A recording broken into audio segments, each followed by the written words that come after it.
see he can attack around him in this area. This also applies to archers, to catapults, siege weapons, crossbowmen, and such units, and is quite efficient. It's quite effective because you no longer need to move your ranged units in front just to attack with them. You can just place them behind your melee or I don't know tanks line and do it from there.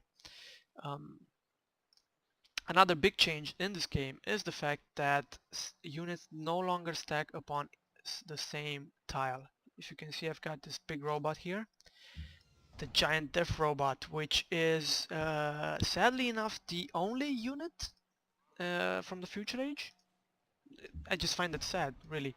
So you can see I can move my other robot all over the place except on the same tile as that one. Now this is one of the biggest and most important changes in Civilization 5 because we all remember, or those of you who do not remember, then you need to know this about Civ 4. Once you had 20 or 30 units, you could stack them all up in the same tile and just go on a rampage, destroy everything in your path because nothing could stand in your path that way. But luckily Sid and his team thought of a really good solution to that problem, which was this one.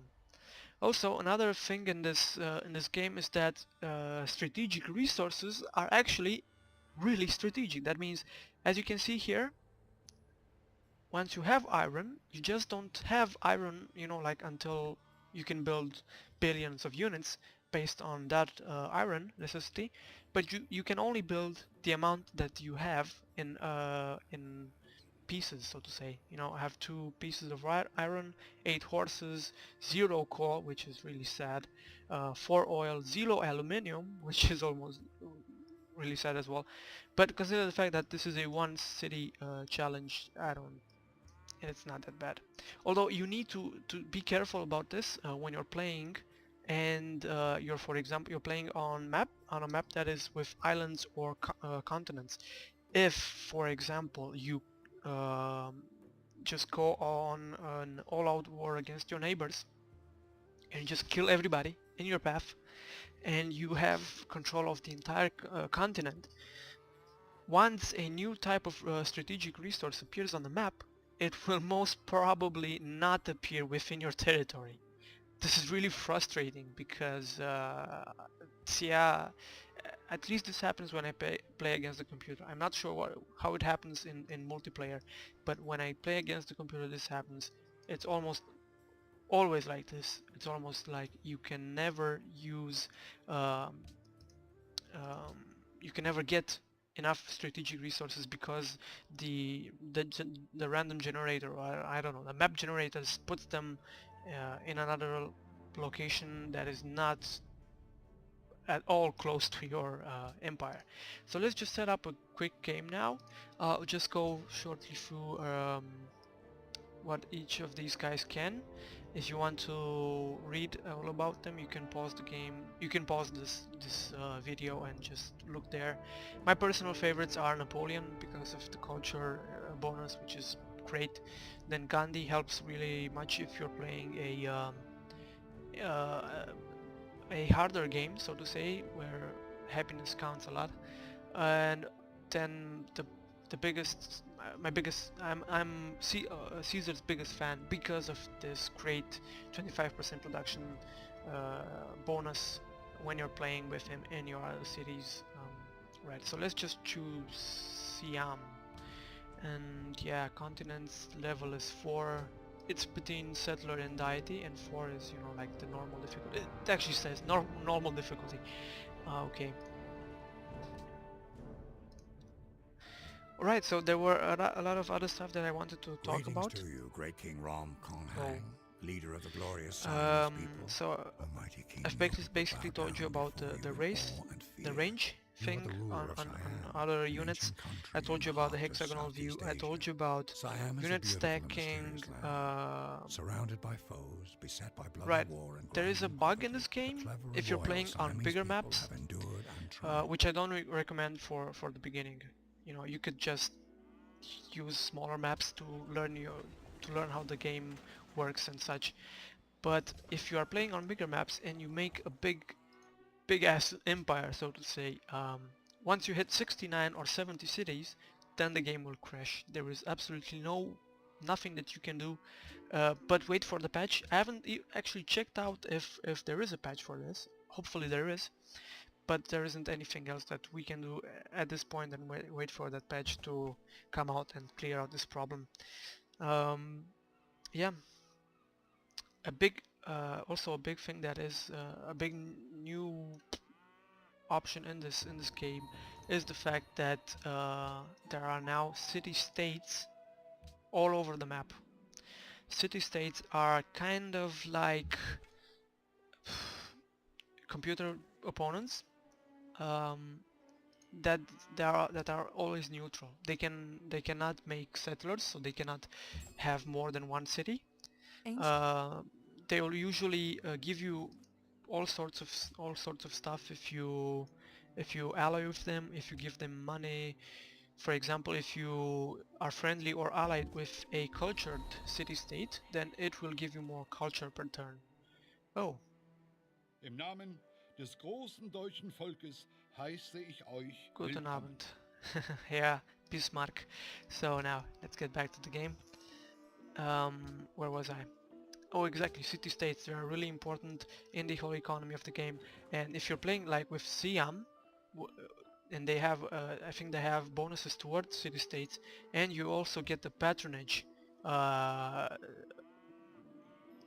is this, social policy, then it will be a lot more easier for you to, become allies, stay allies with these city-states, and, have fun with them like that. So now, what was I going to build? A worker. Yes, this town really needs a worker. Basically, the playing principles of this game are the same as they were before. You know, you build your cities, you build your armies, you explore, you encounter new units, you encounter new civilizations. You try to, see if they're friendly, if they are, I don't know, aggressive. And eventually you will want to win the game, of course, through a large number of possibilities. You can either do a diplomatic view, a diplomatic win, using the United Nations and votes from other civilizations or city-states. So yes, city-states apply now when you are voting in the UN. So if you have a lot of allies, of city-states allies, then it will be much easier for you to win that way. Right. Um, okay. One of your combat units is near an enemy Okay, unit. thank you for that. Also, another thing that I like about this game is that the music changes when you get into a war or in a fight. I'm not sure if you can hear it right now, because I actually tried recording this video again before, and the music volume was just too big and I couldn't hear myself. But it's really nice, and it gives you a much better feeling playing this game. It feels like you're actually in it, you're actually doing stuff a lot more, so the immersion is much better, as you would have expected before. Right, so I've just cleared this barbarian encampment. I got some gold out of it, and my unit got promoted, which isn't bad at all.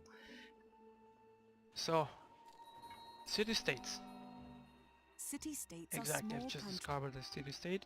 This one is a maritime city-state, which means that they will give food. Exactly, they will boost food, which basically boosts your growth in your capital and in all of your cities. But I think the bonus is a bit bigger in your capital.